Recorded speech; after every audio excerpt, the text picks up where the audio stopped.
Hey everybody, how are you? And welcome to Zennie62 for, what night is this? They're all blurring. All blurring. And it's Tuesday night. Tuesday night. Tuesday night, that's right. We have Unknown Raider Guy, how are you? Cowboy Wrestler, how are you? And we have everyone else joining in, and I think one thing I'm going to do before I start talking is I'm going to put this tag right up on Facebook on the Raider page that I have been asked to be an editor in, okay?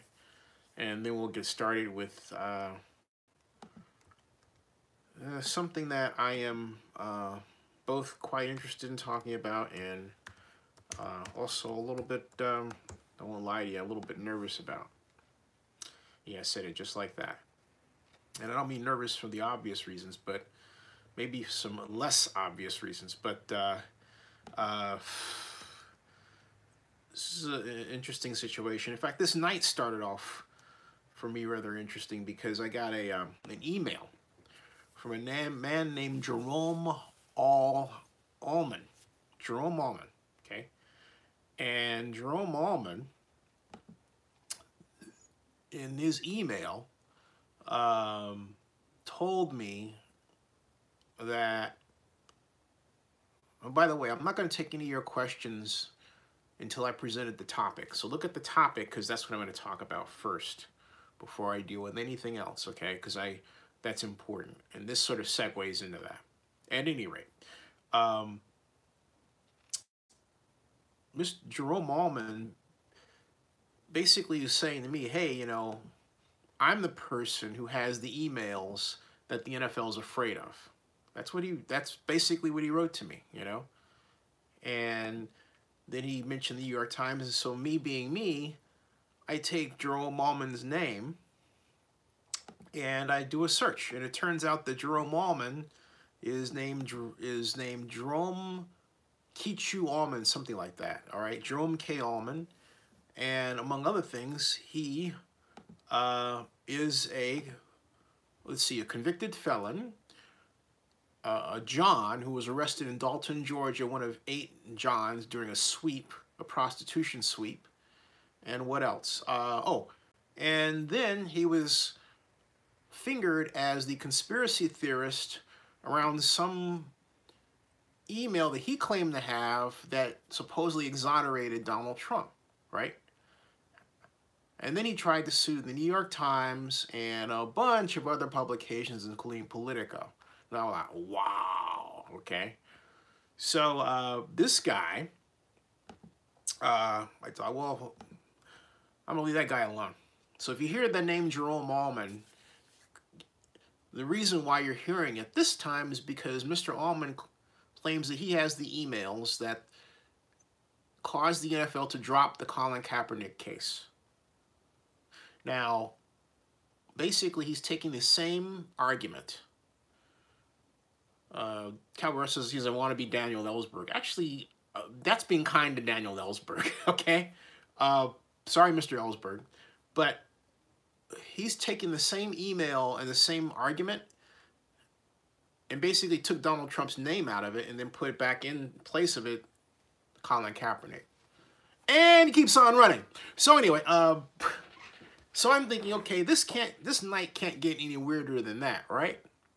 And then I ran across this article from ESPN and I realized, yeah, it could get weirder, okay? And it goes like this, folks. Basically, go back into history, 2007. If you remember the name Tim Donaghy. If you don't, let me tell you, Tim Donaghy was an NBA ref that was accused of fixing games. In 2007, the NBA conducted its own investigation and found him not guilty. So case closed, right? Well, all right, a lot of people, including a number of ESPN staffers, said, hey, we think this case is, among other things, not closed. All right? And so they conducted hundreds of hours of exhaustive interviews with many, many different people. And they got a bunch of documents, and just about 12 hours ago, well, 17 hours ago, in their Outside the Lines segment, released a very definitive statement that goes just like this. NBA referee Tim Donaghy fixed games. All right? That single statement should be considered earth-shattering because it comes at a time, February 19th, 2019, where NBA Commissioner Adam Silver, and before him, David Stern, who personally told me this. David Stern personally told me at the Venetian in Las Vegas, how fitting. Get used to it. Gambling is here. The Raiders are relocating. Okay? That's what he told me. It's happening. He told me that 3 years ago when I was in Las Vegas for CES. I happened to run into him and I said, hey, I've seen David twice. Every time I question him on gambling, he looks at me like I have horns coming out of my head, as if to say, young boy, don't you understand where this is going? So, we have, on top of all that, and I've talked about this before, Mark Davis, engineering and allegedly violating good faith dealing, all to get the Oakland Raiders to be approved to relocate to Las Vegas. Why? Not because the city of Oakland didn't have a stadium plan for them. The Raiders actually had a plan for themselves. Not because the city wasn't doing anything. No. Because it was found that Mark Davis wanted to essentially test a theory advanced by University of Nevada, Las Vegas in a 113-page paper, okay? And a 113-page paper that basically said two things. First of all, hey, to two questions. First of all, will the presence of legal sports wagering and gambling, most generally in Nevada, lead to integrity issues for a professional league should a team relocate in Las Vegas? And the other question, will operating in Las Vegas lead to unique policing, disciplinary, and or brand protection issues for a professional sports league like the NFL? I read that report, and there were two answers, no and no. However, the ESPN report that Tim Donaghy did indeed fix games, as far as I'm concerned, changes those answers to a yes and a yes. It was found that he did indeed fix games, and all he needed was his own whistle. Now think about that in the context of this, okay? Think about that in the context of what I'm about to present to you. Hey, John and Carla, how are you? Remember the Rams' win over the Saints in the NFC Championship game? Do you recall the news that not one, not two, but four NFL referees were, right, type the referees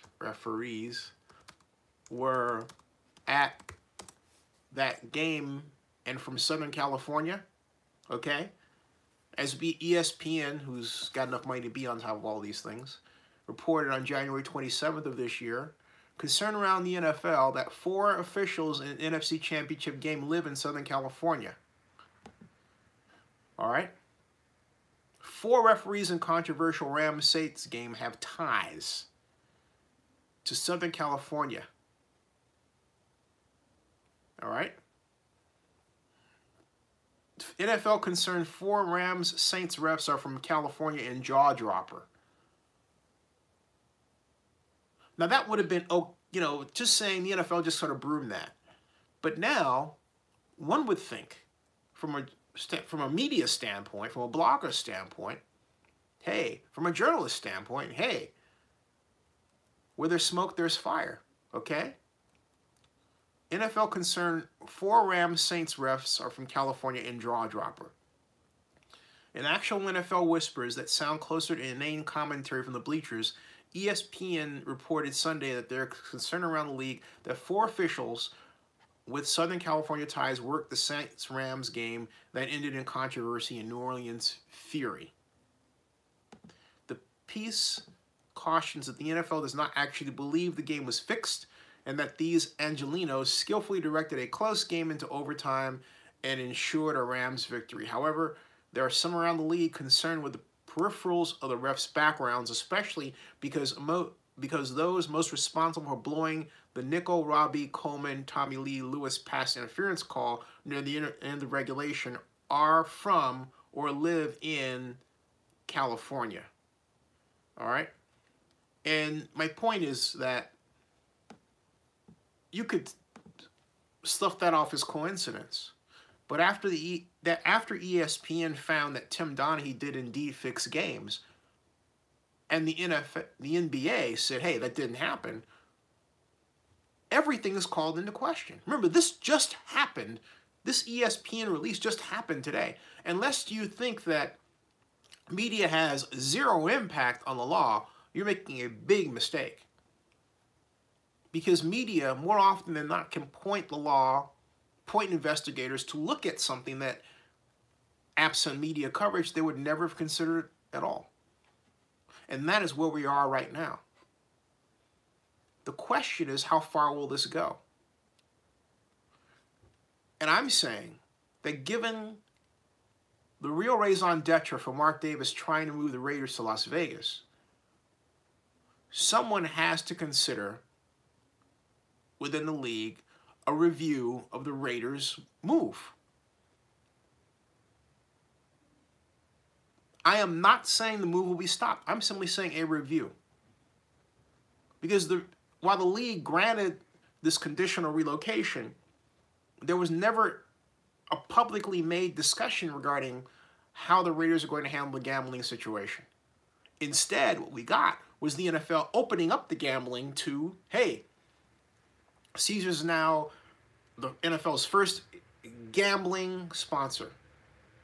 And at the behest of all this is one Jerry Jones, who owns the Dallas Cowboys. The same man who personally told me at the NFL owners meeting in Charlotte in 2016, spring league meeting, not the spring league meeting, that was the Houston fall NFL owners meeting. I don't want to do that to him. It was the fall NFL owners meeting in Houston, that Sheldon Adelson and his team would make a great set of NFL owners. That's what he told me to my face, up close to my face, okay? Who was the person who was the cheerleader for the Raiders' move to Las Vegas? Jerry Jones. Who was the person who is the owner-manager for both the Raiders and the Rams? The Raiders moving to Las Vegas and the Rams having moved to Los Angeles from St. Louis, looking for sponsorships and naming rights agreements for both. It's Jerry Jones. You see him getting out of here? I'm not saying that anyone has done anything wrong. What I'm saying is that, given what the ESPN investigation has found, that there should be a review process and true safeguards built in. For example, there's one publication that said that if the Raiders do indeed get to host the Super Bowl, then guess what? No gambling. There can be no gambling. Did you hear that? That's right. The gambling Raiders Super Bowl, Las Vegas, and you type gambling, okay? Gambling, and voila.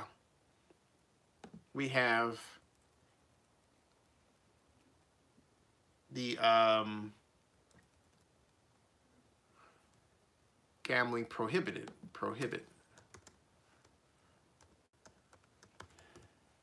There we go, prohibited, all right? Raiders lease makes it illegal to gamble at Las Vegas Stadium. So the Raiders lease makes it illegal to gamble at Las Vegas Stadium, so you can't gamble in there. If they have the Super Bowl, does that mean that the Super Bowl itself is illegal to gamble on? All right? Scenario exists where Raiders in Las Vegas could cause betting to be prohibited at Super Bowl. All right? To be banned. That came out last year, May 28th of 2017. All right? And SB Nation featured that article. The Raiders will call Las Vegas their home in 2020 at the latest. This was premature, of course, but whatever. But the thought of an NFL team so close to the gambling capital of the country has long worried a league that wants to avoid scandals. One potential compromise that can make the idea of the Raiders in Las Vegas more palatable would be the request that the team's games not be available for betting in Nevada casinos. That would seemingly prevent casino owners or other influential gambling executives from potentially trying to influence Raider players to affect the outcome of a game. But the request would be a sweeping one, according to the Nevada Gaming Control Board. David Payne Purnam reports if the NFL requests that betting is prohibited on Vegas Raiders and Nevada books, it would include all games, home or away, even the Super Bowl. All right? If that request were made and approved, it would open the possibility a Super Bowl could be pulled from Las Vegas sports books.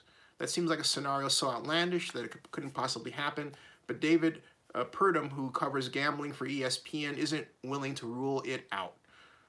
Roger Goodell has pushed against sports gambling, and political pressure could be applied that causes Nevada Gaming Control to grant such a request. I'm going to go out on a limb. I'll bet you those conversations are happening right now, and I'll bet you it's a key reason why the Raiders have not been able to secure more sponsorships other than from Caesars. Those sponsorships should have been rolling in by now, but they're not. And there's a reason for that. I don't know the reason. But the smoke caused by the fact that there aren't any of these deals flying in points to a fire, I believe, that's caused by the fact that that whatever process is going on is resulting in those deals not being secured. And I believe that process has something to do with the level of control that these casinos want. For another good reason, a number of them are teetering on financial collapse. That's right, bankruptcy. It's not just the slowdown in the visitor rate to Las Vegas. It's the challenge that has been presented from online gambling, allowing you to do so throughout the world. You don't have to be in Vegas. So, and then of course there are the other reasons that have contributed to that. But one person predicted the fall of 3 casinos into bankruptcy if the economy goes into recession. All right? All of that impacts the Raiders' bottom line because the Raiders need at least $600 million in sponsorships and ideally $1 billion. And they're not even close. Not even close. All right? So with that, I'll get to your comments now. So let's see here. We've got, I'm going to let's see here. Just bought a Raiders blanket. It's 29 degrees tonight in Las Vegas. That's cold. Save money. Nevada's a tax-free state. Hey, John Akala, how are you? Dre Perkins says, I used to be a professional gambler and did quite well. I have stopped because of fixing of the games. I still am not satisfied with Oakland moving to Las Vegas. It could be corrupt. And Osmond Diaz says, hit the like button and subscribe to Zennie62. Thank you.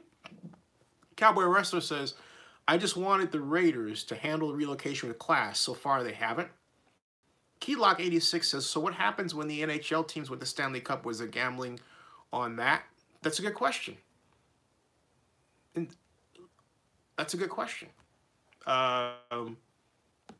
NHL, let's see here. NHL, Las Vegas, gambling. Gambling. Let's see here. It's NFL odds. Whoops. I typed NHL and I got NFL. How did that happen? NHL. There. NHL Las Vegas Sportsbook odds. So yes, there was. Vegas Golden Knights. William Hill becomes first NHL team to form a partnership with a sportsbook. They did that September 18th, 2018. So yeah, Golden Knights partner with William Hill. William Hill was a sportsbook in NHL betting first. That was by quite noted website Calvin Air, which put on its protection because apparently it's undergoing some sort of denial of service attack. Golden Knights partner with William Hill in betting in NHL betting first. So there's the answer to your question. All right, there's the answer to your question. Okay. The Las Vegas Golden Knights have partnered with bookmakers William Hill in the National Hockey League's first official sports betting sponsorship deal. On Tuesday, the U.S. division of UK-listed bookmakers William Hill and the NHL's head office announced that the league's Las Vegas franchise had inked a landmark multi-year partnership that will see the partners collaborate in engaging with fans of legal betting age through a variety of media platforms. While the financial terms weren't disclosed, Hill will get visible signage at the Knights T-Mobile Arena, plus a TV visible dashboard, updated league-wide odds displayed on the arena's scoreboard during intermission, an away game watch party, and the proclamation of a William Hill line change on the arena's LED ribbon board whenever the Knights head coach swaps his on-ice players. Hill established the presence in Nevada casino and mobile sportsbooks markets, and Knight president Kerry Bubbles heralded the union of the two Vegas-born organizations. William Hill's U.S. CEO Joe Asher returned the compliment, saying his group was proud to partner with a team that had already proven itself part of the community following its arrival in 2017. Why does it sound like a slap at the Raiders? While sports betting has long been legal in Nevada, the Knights' previous sponsorship deals with local casino operators prevented these casinos from promoting their sports betting operations, but that was prior to United States Supreme Court striking down the federal betting ban this spring. Hard to believe that it was only 3 years ago that the NHL Commissioner Gary Bettman opposed legal wagering due to his belief that the league didn't want fans having another agenda besides rooting for their team to knock the chiclets out of their opponents' mouths. The NHL now says it will permit its franchises to partner with sports betting operators provided such activity is legal within their respective territories.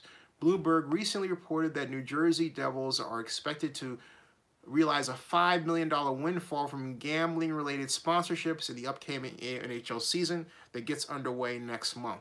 And, you know, this is very important in an era where, on average, sports right fees are on the decline. What's the sports rights fee? It basically says, hey, you pay X amount of money to put your name or your corporate name on anything that has to do with a sports organization or team or building.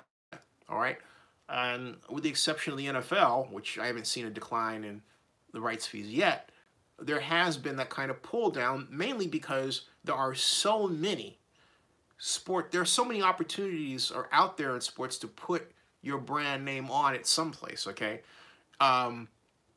That on a per entity basis or per team basis, it's less, but because there's only so much money to go around, all right? But with respect to the NFL and the NBA, if you take a look at naming rights with respect to Chase Center, they still haven't felt that pull down. My point of presenting that is, and that attaches to media as well. The NFL can't keep realizing these record media deals year after year after year. There has to be a point where it plateaus. I thought it was going to be this next collective bargaining agreement round. We'll see what happens. But my point is, the NFL is already searching for another cash cow, and a number of people pointed to gambling. So the point to gambling, the Supreme Court relaxes the rules considerably, and then ESPN discovers that, hey, Tim Donaghy fixed games. So now with all this money that's threatening to slosh around sports like never before, you're going to tell me that someone out there isn't going to try to fix a game. Okay? So there you go, Keylock. Look what you're starting. Rob Iman says, the clock is ticking until Mark Davis is forced to sell the Raiders. Rob Iman says, time to tax gambling. Osmond Dias says, Knight did go to the Stanley Cup final but lost again in the Capitol. Go Ducks. Cowboy says, it's a known fact that Adelson is against fantasy sports. It would be very interesting if he or his family ever owns the Las Vegas Raiders. I keep expecting that to come. I really do. I really do. I keep expecting that to come. So now let me clear some points here. Do I think this sort of thing is going to derail the Raiders from moving to Las Vegas? No. But I do think that there are two issues here. There is the NFL's concern over the ability to bet on games. And then there's the Nevada casino's desire to get involved in betting on games, much like they're involved with respect to the NHL. So you've got a lot of pressure there. You've got the NHL. You also have a number of people in Vegas trying to get an NBA team in. So I can see a scenario within the next year where an NBA team announces it's coming to Las Vegas, and it has a similar deal to what the NHL has with, all right, and the Golden Knights. And here are the Raiders stuck in the middle, bringing the NFL along with them. And because they're stuck in the middle, it would hamper their ability to get sponsorships and thus slow down, in one scenario, their ability to finish that stadium. I'm sorry, folks, that's sticking out there. It really is sticking out there as a possibility. It really is. Cowboy Wrestler says, Z, with a new NFL TV deal coming up, do you think ESPN will start broadcasting the Super Bowl after 2024? You know, it's certainly desirable. You have to remember something. ESPN is ABC. ABC essentially owns them, right? So when you consider the cross-pollination of talent from ABC to ESPN and back and forth, they already have. As to whether or not they'll make that official with the brand name is something else. I don't see it. I mean, what would the purpose be if you already have that tie-in? I mean, I'll research that more, but my preliminary answer is no. Rob Iman says, Major League Baseball is also looking at Vegas. Thank you. So you would have the prospect of NHL, Major League Baseball, and National Basketball Association basically surrounding the NFL and in Las Vegas and putting a kind of pincher move on the NFL and saying, you must have a deal similar to us, or the Steve Wynn's of the world will say, you know what, get out. Because Wynn was a big proponent of this.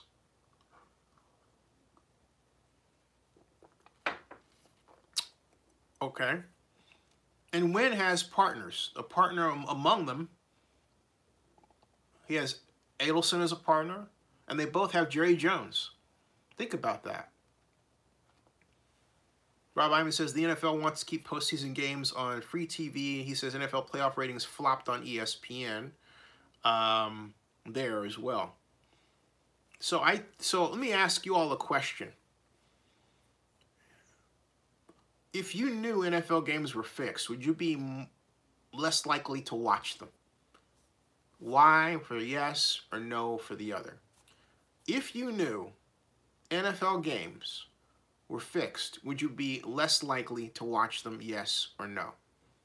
Rob Iman says he would. Even Akala says he would be less likely to watch them. Seriously. Really. That's 2. Well, Cabarrus says no. Joseph Amendola says yes, he would be less likely to watch them. So we have 3 yeses and a no. And so far, I am going to say, I'm going to throw myself in Cowboy Wrestler's place. I'm still going to watch the league. Just honestly, okay? Honestly. Hey, Lizette says yes. So we have 4 yeses and 2 nos. Oh, I forgot to put my nose. Yeah. No. Okay. All right. J-Dub says, I wouldn't watch at all if we knew they were fixed. I would watch because here's the thing. The question is, okay, they're fixed, but how? And just because something is fixed, that means that, I mean, how do we know it wasn't fixed in a way where the fix was opposite the outcome, right? Just asking. I mean, we have to investigate to find out. Robert Mitchell says, how do you feel? And I asked that question for a reason. Robert Mitchell says, how do you feel about that new league, like Team Oakland having in the future? I think it's promising, but they have issues in paying their players. They better get those issues worked out. They're not going to be around long. Forget Oakland. The question is, hey, are you able to are you able to sustain yourself for the long term? Cowboy Wrestler says, I would watch the NFL because with gambling and fixed, because I want to observe what a full fixed game looks like. Lizette says, I always feel that it happens to the Raiders often with the way calls are made against us with arrest. Yeah, remember the envelope game 2 years ago? Adrian Sands says, remember the Monday Night Football game of the envelope? Adrian Sanchez says, I don't care how nice the stadium will be. It's not Oakland. Why ruin the great history of the silver and black? I understand. J-Dub says, the AAF product is pretty decent. Cowboy Rush says, I heard the Carolina Hurricanes owner just bailed out the AAF. Yeah. J-Dub says, I was there. Cool. Now, my point is that, regarding this, I would watch because, again, I don't know where the fix was at. You say there was a fix. Okay, how do I know the fix happened unless there's some weird call like the Rams-Saints game? Then that looks like a fix, all right? And not only that, I personally have felt that the Rams games were engineered through the entire season. Why? Because of a statement that Jerry Jones made to Stan Kroenke when he said, hey, look, in my advocating for your move from St. Louis to LA and getting the votes for you, I've increased your franchise value by $930 million. And the NFL has been hot to take advantage of what it felt was a franchise value plus and having a team in Los Angeles because of what happened when Steve Ballmer walked in and bought the Clippers for $2 billion when no one thought the Clippers were worth $2 billion in LA. And that was in 2012. So we've got a situation now where the NFL, I believe, has moved heaven and earth to make sure the Rams put a #1 product on the field, but maybe even turn the tables and twisted things a few here and there to make sure the Rams at least went to the Super Bowl. Okay, maybe they didn't win it, but at least they got there. And that points to that call. The Rams don't get to the Super Bowl, they don't get the franchise value boost that they received, even if they didn't win. The boost in jersey sales, the talk, everything else, okay? All right? Rob Iman says, Clippers are pushing for a new arena in Inglewood. Yeah, next to where the Rams are going to be playing. Cowboy Rush says, Z, exactly. The NFL this past season was very concerned regarding the lack of interest in the newly relocated teams in Los Angeles. They needed their LA investment to work. Yeah. And so I swear they're moving heaven and earth to make it look like this team was winning. And and I kind of thought maybe, I thought initially I was just, you know, coming up with stuff. And then the Rams-Saints game and what happened there appeared, and I thought, uh-oh, maybe I was right. Now with Donaghy, I think, hey, there's something here. There really is. I mean, the NFL should have just simply said, you know what, we want the Rams to win. So can you just kind of bear with us while the Rams win some games just so we can give them some artificial cachet? Robert Bishop says, so that's going to be the case in Las Vegas? You know, that's a good question. And look, I think it could be. Yeah. I think it could be. Well, you know, as I think about it, it's cloudy. And the reason why I say that it's cloudy is because of the whole situation with the Raiders and the casinos. And something there seems a little off, all right? Something there seems a little off. Lisette Romero says, tuck rule and index card game, what more do you need to know? Yeah. I mean, I remember how I felt and where I was for the tuck rule game. I was at Michael Daughter's house, if you think, who's Michael Daughter? Or if you think, I've heard that name. Michael Daughter was one of the few two sport stars in Stanford sports history. Played baseball and football. Played fullback and halfback for the Cardinal. And played an instrumental role in the Cardinals' final drive to kick a field goal in the 1982 big game that Cal won by using the play. Now, Michael is also one of my best friends. I was at Daughter's watching the game with my girlfriend, and we thought the Raiders had it in the bag. They were just, you know, they were ahead 13-10, and we thought they had it in the bag. Woodson made that sack. Raiders recovered, like, you know, it all was right, and all of a sudden, what? I mean, I'll never forget how I felt. That was strange. Wow. Wow. John Acosta says, what do you think about the NFL considering pass interference is reviewable where coaches can challenge it? Do it. Lizette says, I got that one. Raul Espinola says, hey, what's just dropping in to say go Raiders, go Raiders. Calvin Russell says, the average football fan like me, and you know the 2018 Los Angeles Rams was an extremely overrated team. Yeah, they were very overrated. Very much so. My mother says that the Saints would have given the Rams, given the Patriots a better game. All right? Given the Patriots game plan, I'm not quite willing to bite on that, but I will tell you this. As I think about the statement I just made, I remember a game the Patriots played against the Saints at the Superdome in 2011, 2010, where the Patriots were used as a scouring pad to clean the Superdome by the Saints. They were hammered Monday Night Football 34-3. It was ugly. So, hey, could happen. You know, it could have happened that Sean Payton came up with a stellar game plan, outsmarted Bill Belichick, and bing. You know, hindsight's 20/20. It could happen.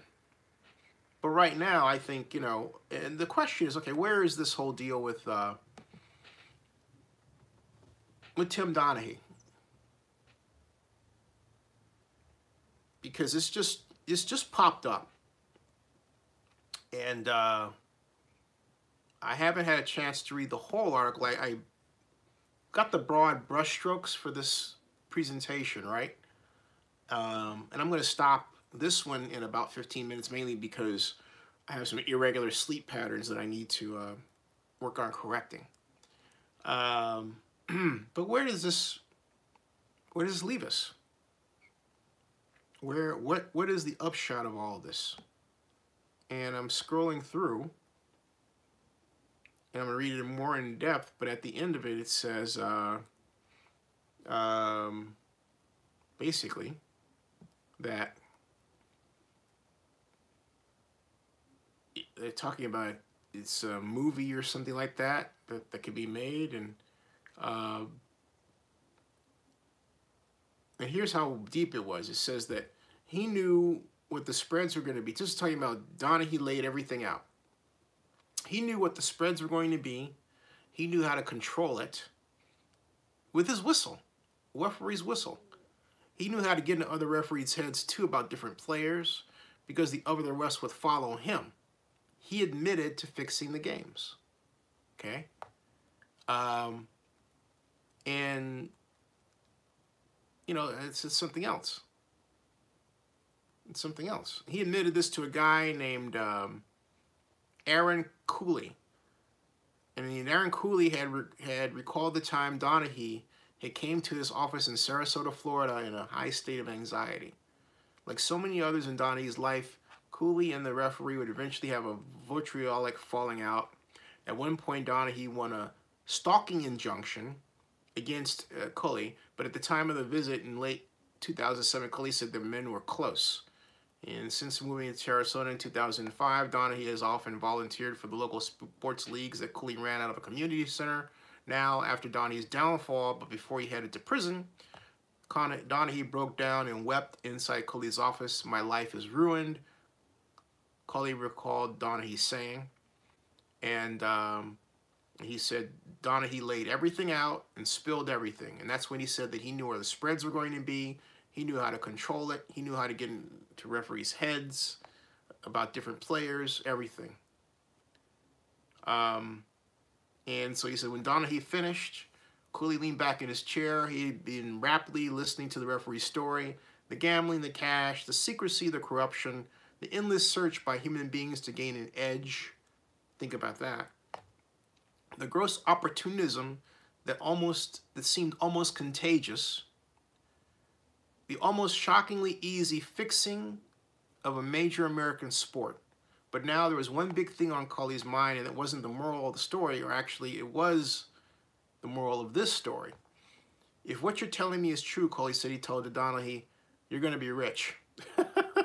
Cooley's eyes were practically dollar signs. He's always thinking, how can I get a piece of this action? Can I maybe even invest in this thing? In that moment, like the many people before him who expanded and embedded the schemes and profited from it, Aaron Cooley sensed opportunity. "All I'm seeing," he said, he told Donaghy, "is a movie." And that's where the article ends. So it leaves you dangling, kind of like, wow, you know? I mean, wow. Wow. And I can't believe anybody's going to leave it there. I haven't. You know, I picked it up. Okay? This is something else. This is something else. In a statement to ESPN at the end of January, the NBA said, "To be clear, the Petowitz team and the NBA performed substantial statistical and data-based analyses to determine whether Donaghy attempted to manipulate games he officiated. All of our efforts are focused on understanding precisely what he did and how he did it, so we would be best equipped to protect the integrity of our games going forward." The NBA wouldn't share the specifics of those statistical analyses, but it did describe them in summary form. According to the league, the studies were based on the entirety of the period during which Donaghy had admitted to gambling on games, including 194 games refereed by Donaghy himself and entailed examinations of officiating accuracy, lopsided foul calling and the magnitude of lopsidedness, the timing of his calls during the games, foul call streaks and call volumes, along with an analysis of all associated betting lines and movements. Those analyses, the NBA told ESPN, did not support your findings that an unbiased official would not have made the calls that Donaghy did. Now, here's the thing. The NBA is going to go out of its way. Remember, this is January of this year, long after NBA Commissioner Adam Silver has called for the legalization of gambling, and you know the NBA is getting more than its feet wet in this. Do you think that with all of that, The NBA is going to turn around and basically admit to finding anything that points to Donaghy succeeding in fixing any games? No. They have too much to lose. Because if they find that, then, boy, a whole new can of worms opens up. With lawsuits. After lawsuits. After lawsuits. Okay? John Akala says, Jared Goff lost in Super Bowl. Saints and Drew Brees would have definitely given the Patriots a better game and might have even beaten them. Dre Perkins says, the mob will control the Raiders. And with that, I'm going to wind down and say, you know, Drew, I think there's a sound argument to advance the idea that they just may already be controlled by the mob. I'm not saying that they are. But there's something in my head that will not go away. And it's the comment that was made to me on Saturday by a person in Las Vegas who said, there are too many of the wrong hands in certain places. There are too many of the wrong hands in certain places. And I said, what do you mean? I can't tell you, was the answer I got back. Just that there are too many hands in the wrong places. All right, folks. Thanks for tuning in. I'll see you tomorrow night. Good night. Oh, and by the way, if you haven't had a chance to read the document by UNLV about professional sports and gambling that I mentioned the other day, last week, read it. Good night. I'll see you.